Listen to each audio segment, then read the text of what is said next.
fadhiyan caadi ahayn oo ay maanta yeesheen xildhibaanada aqalka golaha wakiilada Soomaaliland oo shir gudoominayay gudoomiyaha golaha mudane Cabdiraxmaan Maxamed Cabdullaahi Ciro ayaa waxa mudanayaasha lagu qaybiyay xeerka IDska kaasi oo muddooyinkii ugu dambeeyay ay ka doodayeen iyadoo loo ballamay in maalinta bariya loo codeeyo xeerkaasi waxa xusuusan in fadhigan ay ka maqnaayeen labada gudoomiye ku xigeenka golahaasi kuwaasi oo maqnaa khilaaf ka dhex taagan mudanayaasha kaasi oo ka dambeeyay kadib markii ay mudanayaasha dhawaan meel mariyeen xeer hoos u dhigaya awoodda labadaasi gudoomiye ku xigeen iyadoo xaq waasan la soo dhigay labadii kursi kuwaasi oo awal la sinaa gudoomiyaha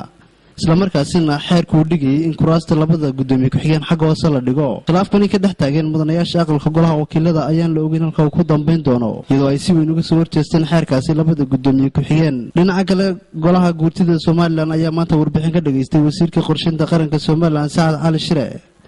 wasiirka ayaa markii uu hortagay mudanayaasha golaha guurtida oo halkaasi ka jeediyay warbixin dheer oo ku saabsan qorshaha horumarineed ee xukuumadda Soomaaliland ugu horreyn wasiirku waxa uu ka hadlay qorshaha horumarineed ee 2014 ee sanadkan ee xukuumadda Soomaaliland waxaana hadaladiisii ka mid ahaa laakiin kayd ahaan xagga biyaha in yar bay nooga hadha sideedabana wadanku ama wadanka caalamka oo dhan wadamada jira oo dhan ama wadanku biyaha roobka ayuu qabsadaa ama biyaha dhulka ayuu la soo baxaa inagu jeedadeedu waxa weeye sidii gobol waliba koow uu isugu tashan lahaa oo uu yeelan lahaa ku talagal gobol isla markaana uu isagu uu adeegsan lahaa muruqiisa iyo maalkiisa iyo maskaxdiisa sidii baahiyihiisa ugu dabool lahaa oo imka dhaqan baa jira bariyahan dambe runtii noqday mid baahay oo ah wax walba inaynu ka sugno dibad أنا أريد أن أقول هذه إنه بحنين بابا إنك أسمع كرا أبى بجد كأنك أسمع كرا ما ده سالم كباو سمع سنة إنه ودوينك مشروع ودوينك وكلام مشروع هروين هذا نببردنا ده سمع كرا